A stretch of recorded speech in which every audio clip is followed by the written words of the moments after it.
My name is Tema Staig, and I'm here with my friend Ben Coccio. Ben is the writer of The Place Beyond the Pines. And Tema is the founder and executive director of the Women in Media, and also many years a set designer. Or sorry, not set designer, art director, and a producer. And we've known each other now for about 10 years. All right, We've known each other about 10 years. 10 years. That's absolutely true. I met Tema when my wife and our little baby 10 years ago were thinking very seriously about moving to Los Angeles. And we didn't know any of the neighborhoods or where you would live or anything like that. And Tema has an awesome ancient camper that's sort of like a Yeah. little standoff apartment on her property that she would Airbnb, and we stayed there and we met her and her husband and her daughter, and we all became friends, and they became our first friends in Los Angeles when we moved here. And our kids are buddies too. So Yeah. So we've known Yeah. each other for this period of time, right? And so you know how it is when you've got a friend and they're like, oh, I've got this movie and it's in the theaters. And anybody in the business will tell you that half the time you're like, oh man, I'm so proud of my friend. The other time you're like, I hope I like this film. I hope it doesn't suck. If it's terrible, I have to avoid them. So I'm really happy to say that my husband and I, we went to see Place Beyond the Pines, and we were blown away. We're like, oh, thank God. We're like, thank goodness we can tell Ben how much we love his movie. So thank goodness we've been able to sustain a friendship over the years. And one thing about that, Tema, is that so I didn't start off as a writer. I kind of just sort of fell into that a little bit. And when Tema started Women in Media about 4 years ago now, or 3? Well, we went 501c3 in 2017. Oh, wow. Okay. So it's even longer.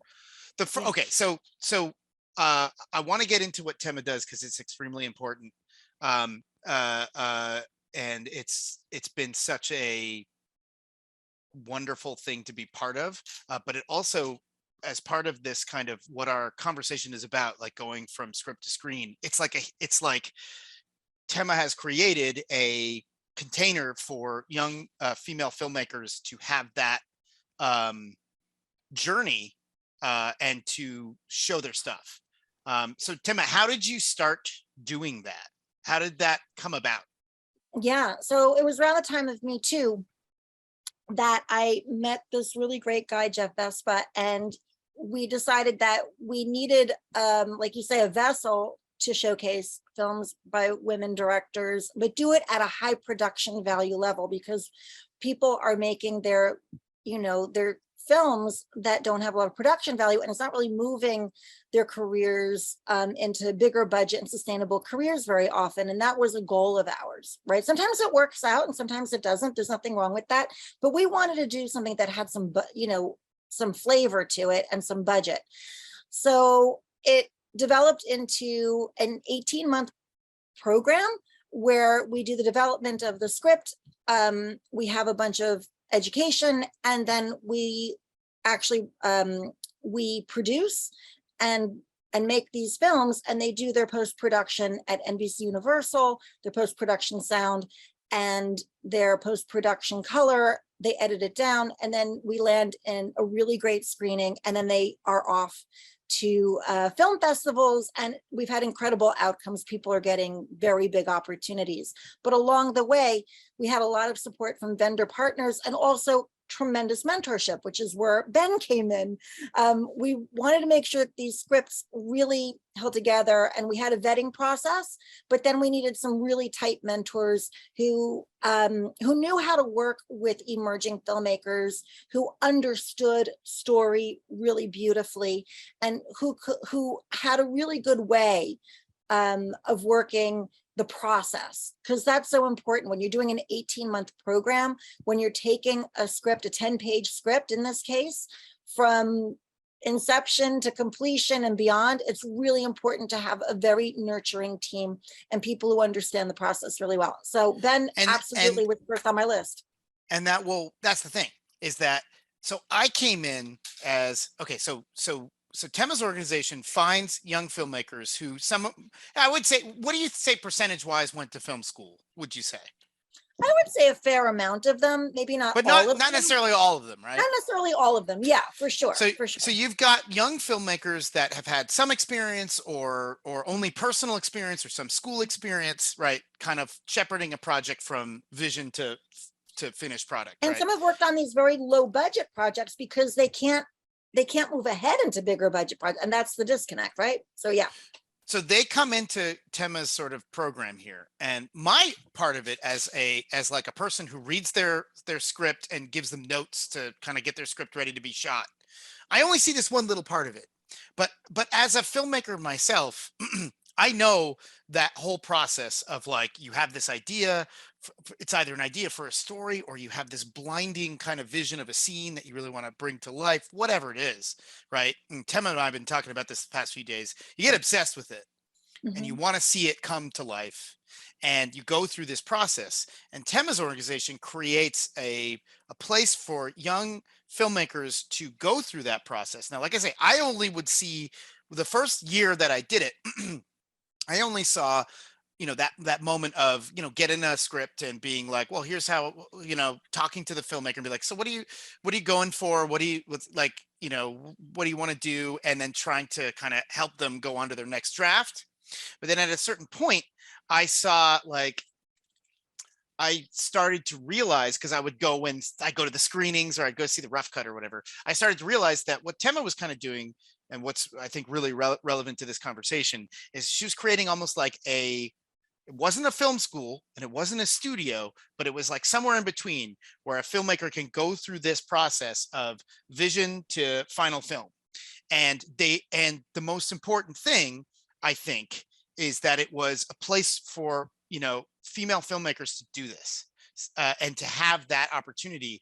And as a white man, I got it intellectually that like the business is tilted in favor of people like me, but I didn't really see it until, and I think it was like Tema said, there was Me Too, and kind of like all that was sort of like out there in the world, and I was thinking about it a lot. And then I think it was the first or second year that I did the mentor thing, was during the pandemic, and we had a Zoom like award ceremony, right? It was really cool. And like I noticed that I was maybe one of the only male mentors, and all of the other female mentors that were there were like, had these like amazing careers that I felt like embarrassed. I felt embarrassed to be part of this group because they were just so incredible.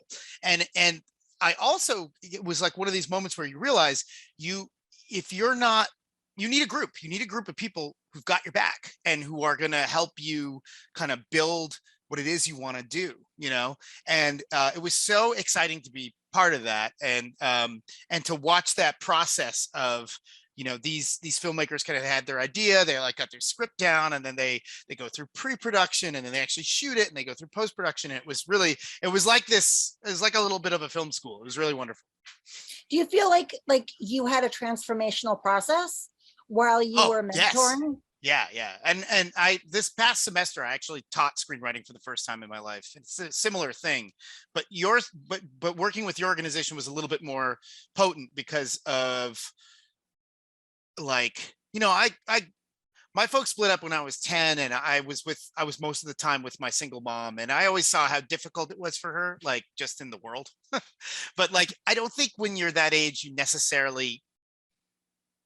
have language for it. Like you see it, you get why it's difficult. But like, I think like I say, in the context of sort of like Me Too happening, and working with an organization that was in a positive way, like created for like women filmmaker to get a chance to have the same exact chance that I would have, say, without even thinking about it.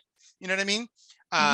It was very transformative for me as far as like thinking about the creative process and who gets to be a part of it and who doesn't, it was very, Right. yeah.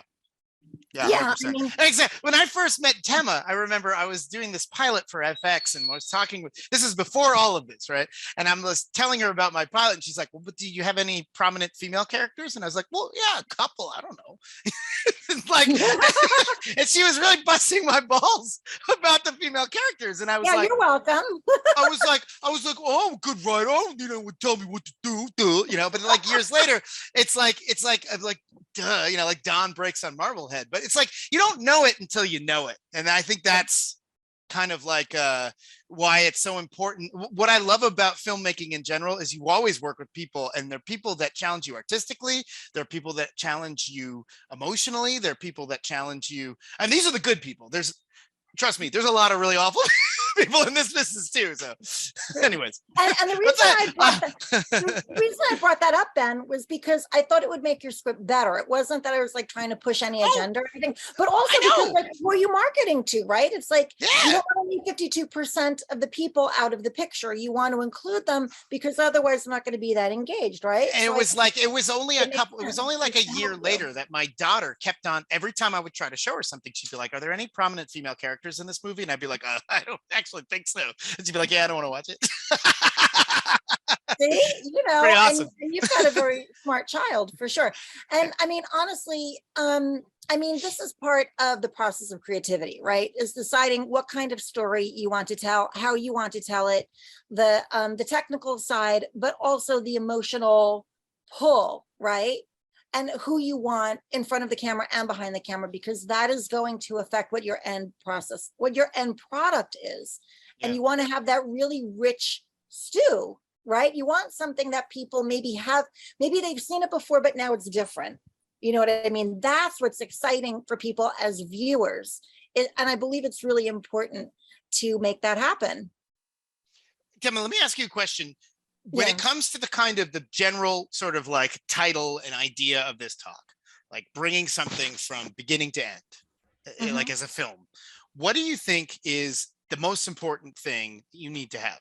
Like, what is the thing that sustains you the most through that process? You have to have a passion for the material. And sometimes when you're starting on a project, you may not feel it. And I can tell you, as a production designer, art director, I've certainly been on projects where I was like, oh God, I need the money. I'm going to just take this project. And the things that work for me as a visual person, I have to get myself in the zone. Yeah. So I'll do a script breakdown, but then I'll also look at fine art, and I'll find that one piece of fine art that has the color palette that I'm going to base, particular feeling on. And I'll find architecture that really excites me, that feels like the right home for this particular project.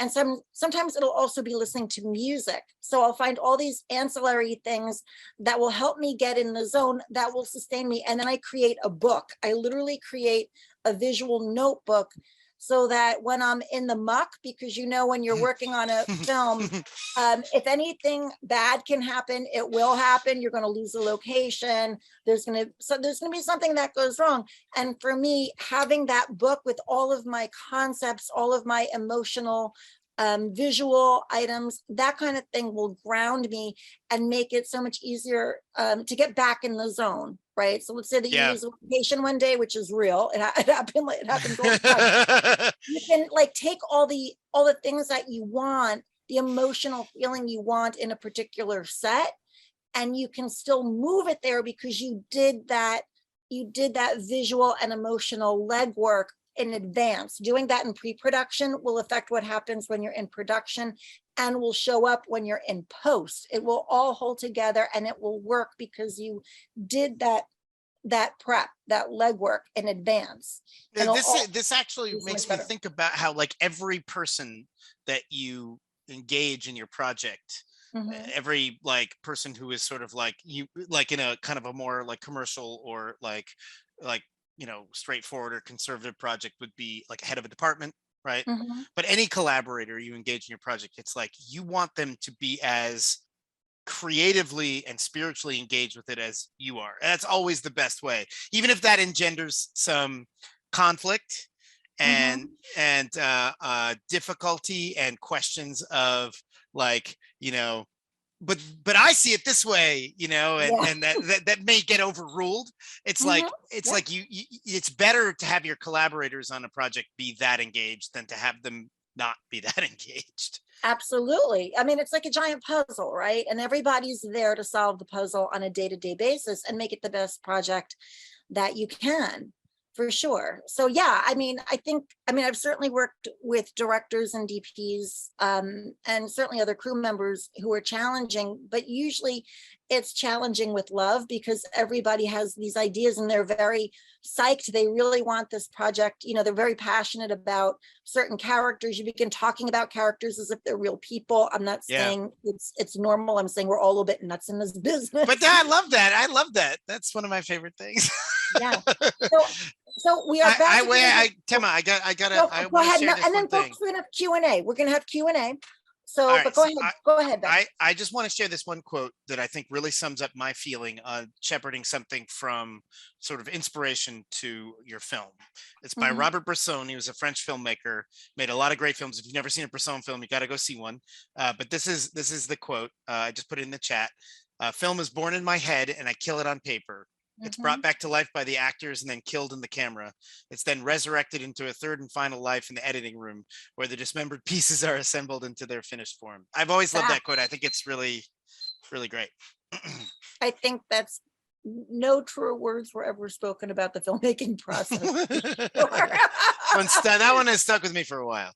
Yeah, that's true. If there are any questions, by all means, send them to our friend Carly. She's also known as CC Room 1. And then she'll let us know, and we will, you will be more than welcome to unmute yourself and ask your question. Ben and I would be happy to take them. Yes, of course. See, did you want me to unmute you? I wasn't sure if you wanted to speak. Oh, no. I was just Oh, no? sharing with you. I was having a Okay. hard time getting in. Thank you, though. Okay, thank you for your feedback. Thank you very much. If anyone else has any questions and doesn't want to speak, you can go ahead and drop it in the chat. Otherwise, you can unmute yourself and feel free to converse unmuted. I made such a big deal about it earlier, but now's the time. Let loose.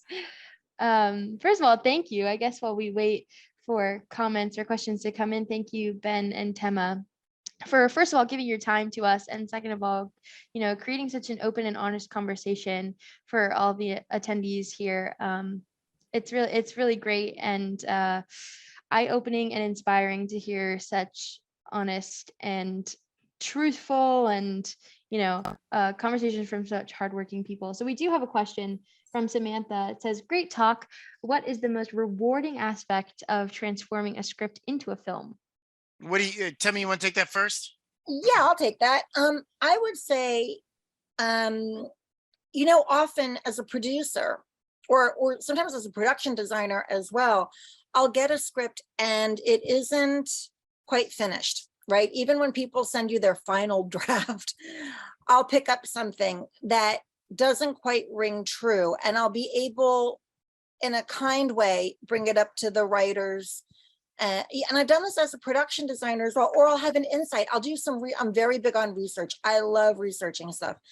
I'll bring something up, and the writers will often incorporate it into their project. And I find that to be really thrilling, that I've been able to imprint something that I have discovered. I feel like when you first get a script, there's a time of discovery, and that's very, very exciting, where you can make some transformation even prior to prepping and getting the things that you need, the many, many things that you need for a film, like the lights and the art department props and backgrounds and cameras and all of that. You can really affect it then. And then for me, if you've done all of that in your prep and you've got everything you need, when you get on set, it's kind of like putting a box together because you've done all the work. Like, you've already done everything. If you've done it right as a department head, you're really just kind of sitting there and waiting for production to be done, for them to insert the tab into slot B, you know what I mean? And then the next really exciting part is when you get to post-production. And for me, that has become my favorite part. And as a production designer, I rarely had the opportunity to really dig in on that.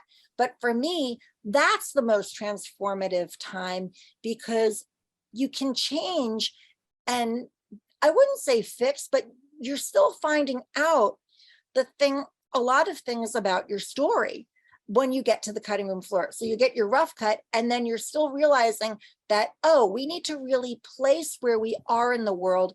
And since we're in South Central Los Angeles, if we have helicopters in background, that will kind of help people feel where we are. Or, you know, if you're in the woods and you hear a dog bark, like all those things, and then change. If we want to have color worlds, we can do that in post-production. Likewise, if we need to punch in, there's so many incredible things you can do with post now. And of course, the music is going to make it feel like a different animal as well. So for me, the most rewarding part is the pre-production and the post-production, and being on set is kind of the in-between, you know, just adding the meat between the piece of bread. So I how would about say you, Ben? What would you say?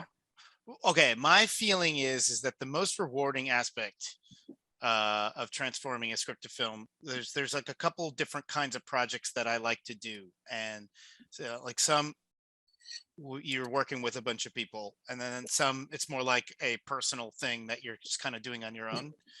So when you're working with a bunch of people, I think the most rewarding aspect of that is the collaboration in the process. The things that I've done that I'm the most proud of, really the thing that sticks with me and that is most rewarding, is the relationships that I formed in doing that with others. I mean, I have so many close friends that I worked on with things that became huge parts of my life. Those relationships. But the other part of it that is the most rewarding for me is literally just the process. I don't really care so much about the finished thing. I mean, I do want it to be, I want it to be like as close to my vision as I can make it, or I want it to feel good and well done.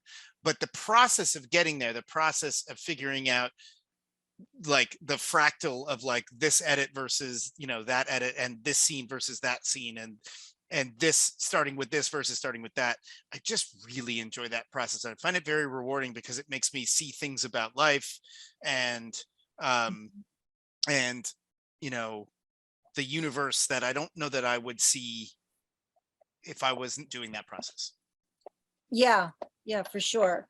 But I think that also brings up the point that in the end, the whole storytelling thing is so necessary for human beings. Like, we just have this need, no matter who you are or where you are, how you grew up, we all have this need to tell stories, and the process of telling them is so human and such a necessity. Here's a question. Do you feel that formal production tools like Movie Magic, EP.com enable or damage collaboration and creativity with the team? And I will say that I don't think that there's any tool that filmmakers or filmmaker adjacent people have come up with over the history, the like 100+ years of filmmaking, that on their own are detrimental to filmmaking or the collaborative process. It really is how you use them. Any part of the filmmaking, any tool you use, you could actually use it in a bad way to damage collaboration and creativity. Like, there's lots of them, but they can also all be used well. Like, they're all just tools. It's like you can use a hammer to put a nail in, or you can use a hammer to bash someone's brains in. It's like, it's really how you use the tool. Yeah, thanks, Ben. I'm right here. Whatever. But basically, yeah, I completely agree with what Ben just said. And I think Movie Magic is a necessity. It's kind of industry standard. So I don't think we have a lot of choice if you want to, kind of get your budgeting and all that together. That being said, your Movie Magic, your prop list for Movie Magic is not your art department prop list. Believe that. It absolutely is not. There's so much more that goes into an art department prop list, which is why you're going to hire full art department, hopefully, so that you can get a really good film out of it. But yeah, you need all the tools, whatever tools are available to you. I recommend using it. I mean, if shot designer, if that's helpful for you, then absolutely use it, as opposed to the little scribbles that I've always made on a ground plan. So normally what I'll do is I'll create a ground plan, and then we'll just photocopy a whole bunch of them, and either you put it into shot designer or you just scribble all over them, and that works too. So in the end, it's whatever shorthand, whatever works best for you as a filmmaker. You're going to do it one way or another. So whether it's a digital tool or some other way of doing it, you're going to have to do it just to make the process work. I will say I do love using Final Draft, but that's really just more about like being comfortable with a program that I've used for many years. I think there's like, I for the first time I tried Celtics this past, spring or whatever. It was fine. Like I think like ultimately like, I just started using like Premiere actually for the first time, and it was great. I think really the truth is you should always try the new tools that come along and keep versed in them. They are always based on some basic stuff that never changes. So any new tool is really just like the other thing too. I will say about what you were talking about and what this questioner seems to be talking about is that in filmmaking, in filmmaking, especially when you're talking about a larger budget project that has a lot of people involved and it has its own like, bureaucracy essentially. It's sometimes actually kind of great to have things that slow down the creative process a little bit, or maybe bump it off track a little bit, and it has to get put back on track. It's the kind of creative project that's so big and all inclusive that you could be tempted to try to include so much stuff that it's nice sometimes to step back, have things force you to step back and kind of get back to basics on it. Yeah, And for sure. so see, I saw a note here that C has a question and would like to unmute for it. So Yeah, while she's unmuting, I'm just going to answer about the collaboration aspects. Collaboration is strictly about communication.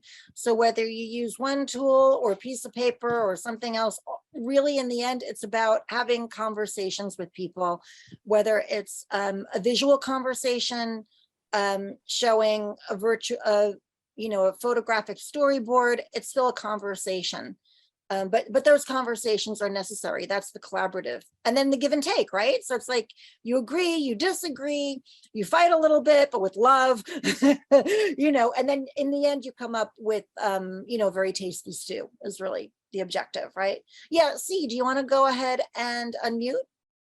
Yeah, I'm unmuted. Thank you. Hi, everybody. Thank you so much. Please forgive me if I missed something. I did come late. I had some technical difficulties. My question would be, what would your first priority be if you were taking the project through development for a limited TV series? How might your priorities shift a bit rather than from a film? And I don't know what else you're working on, but I know Ben's film was a film. Does that make sense? Yeah, no, it makes perfect sense, and it's a great question. In fact, I started going around to studios that were doing TV stuff right when they were getting more and more interested in limited series. Like for instance, the big one at that time that just kind of come right out the gate was Fargo. And I personally find those to be the best way to do TV. That's hands down, because I'm a movie guy. I love everything that's been happening in TV the last 20 years. It's incredible. But my biggest problem with it is that a lot of it is not, especially American TV. I don't think that this actually happens in, say, Britain, but American TV in particular, like it's not designed to have an end. I love stuff that has an end. The end of the movie to me is like the most exciting and important thing. So a limited series, what's going to guide that creative process outside of, say, just the exigencies of the studio and what they're demanding, would be a story that has an end, but that probably and this is my own personal feeling and creatively, that has a bunch of perspectives that you would have to sacrifice some of those perspectives if you wanted to make a movie, but you don't have to sacrifice those perspectives in a limited series. That's what I love. My favorite thing, my favorite limited series we spend just enough time with different perspectives before the whole thing wraps up. And the exception that proves the rule would be like Fleabag, where it really is only one perspective, but it's like it doesn't outstay its welcome. So for me creatively, like I think like in thinking about limited series, I'm always trying to think of stories that would benefit from seeing the same events from different perspectives. You mean like Rashomon? Sort of. Or also maybe like less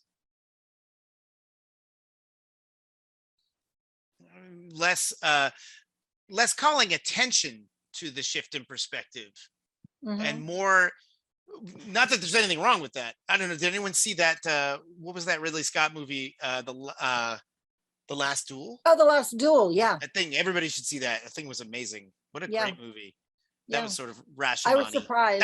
But that's the thing though. I'm kind of like ruining my own point, because like that was like a movie that did have 3 different perspectives, and it was like brilliant, and it didn't need a what's the word? It didn't need like a limited, series. Chernobyl though, that had a lot of different perspectives, and that was the kind of thing where there was a lot of things going on that like you needed time to build them and to build them into story elements. And I'll never forget like the one episode they do where the guy's going around shooting dogs, I mean, it was just, you wouldn't have that. I mean, that might be a scene in a movie, but it wouldn't be as in depth, Yeah, I mean, that's what's so great about limited series, right?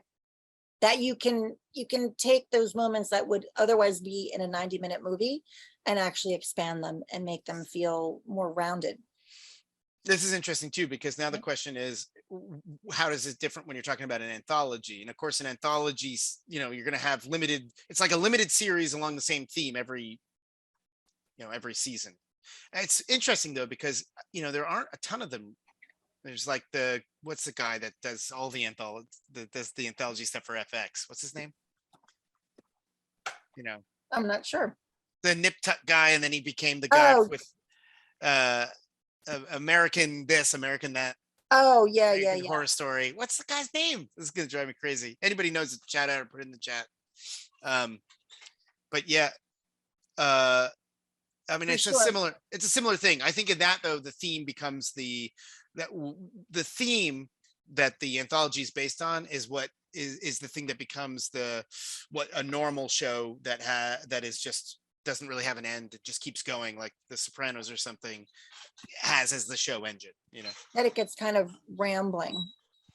Which worked in The Sopranos because that was sort of the point. For sure. So I'm going to give one last bit of advice, and then we're going to wrap it up. So I'm going to recommend that if you want to have a really good process, that you plan for as much pre-production as you can. People have really been cutting back on that. And the one thing you have on your side is time, right? So you may not have money, right? But you might have time. Time will buy you an awful lot. So if Ryan Murphy, thank you. Thank you very much. Yes. Getting old. Yeah, if you can bake in a little extra time to prepare and to have some process time to really discover what your project is about, you'll be so much happier when you get on set, and then even happier beyond that once you get into post-production and then you see your final project.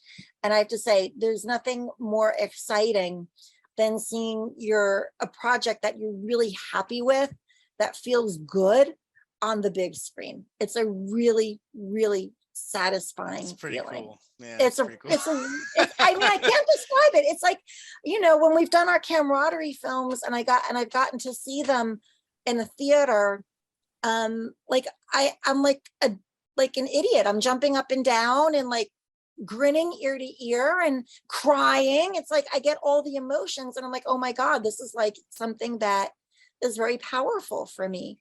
And it's a really marvelous feeling, especially when you get to share it with your friends. So thank you, Ben, for coming on this journey with me. I appreciate you.